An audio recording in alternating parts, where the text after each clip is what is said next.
ബോളിവുഡ് നടൻ സൽമാൻ ഖാന്റെ ഫ്ളാറ്റ് അടങ്ങുന്ന കെട്ടിടത്തിന് നേർക്ക് അജ്ഞാതർ വെടിവെച്ചു. ഇന്ന് പുലർച്ചെ 5 മണിയോടെയാണ് ബൈക്കിലെത്തിയ 2 പേർ വെടിയുതിർത്തത്. ഫോറൻസിക് സംഘം സ്ഥലത്തെത്തി പരിശോധന നടത്തി. വിവരങ്ങളുമായി മുംബൈയിൽ നിന്ന് ശ്രീനാഥ് ചന്ദ്രൻ ചേരുന്നുണ്ട്. ശ്രീനാഥ്, ഈ അക്രമി സംഘത്തെക്കുറിച്ച് വിവരമുണ്ടോ? ഉന്മേഷ്, ഇതുവരെ ആരാണ് ഈ അക്രമം നടത്തിയത് എന്നതിനെ കുറിച്ച് പോലീസിന് വ്യക്തതയില്ല. അവരെക്കുറിച്ചുള്ള അന്വേഷണം കാര്യക്ഷമമായി നടക്കുന്നുണ്ട് എന്നതാണ് പോലീസ് പറയുന്നത്. ഇന്ന് പുലർച്ചെ 5 മണിയോടെയാണ് മുംബൈയിലെ ബാന്ദ്രയിലുള്ള ഗാലക്സി അപ്പാർട്ട്മെന്റ്സിന് നേരെ 2 പേർ ബൈക്കിലെത്തിയ 2 പേർ ഈ വെടിയുതിർത്തത്. പലതവണ വെടിയുതിർത്തു എന്നതാണ് പോലീസ് പറയുന്നത്.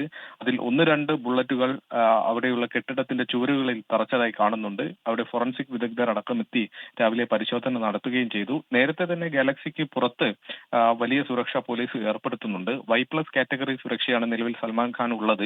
കൃഷ്ണമൃഗത്തെ വേട്ടയാടിയതുമായി ബന്ധപ്പെട്ട് ലോറൻസ് ബിഷ്ണോയ് ഗാങ്ങിന്റെ ഭീഷണി സൽമാൻ ഖാൻ ഉണ്ട്. അതുകൊണ്ട് അദ്ദേഹത്തിന് നേരത്തെ തന്നെ പ്രത്യേക സുരക്ഷ ഏർപ്പെടുത്തിയിരുന്നു. ഈ പുതിയ സംഭവത്തിന്റെ പശ്ചാത്തലത്തിൽ ഒരുപക്ഷെ സുരക്ഷ വർദ്ധിപ്പിക്കാനുള്ള സാധ്യതയുമുണ്ട്. ശ്രീനാഥ് ചന്ദ്രൻ, മുംബൈയിൽ നിന്ന്. ലോകത്തെവിടെയായാലും ഏത് സമയത്തും 24 വാർത്തകളും ഓഗ്മെന്റഡ് റിയാലിറ്റി പാക്കേജുകളും എക്സ്പ്ലെയിനറുകളും വിശദമായി കാണാൻ ഞങ്ങളുടെ യൂട്യൂബ് ചാനൽ നിങ്ങൾക്ക് സബ്സ്ക്രൈബ് ചെയ്യാം.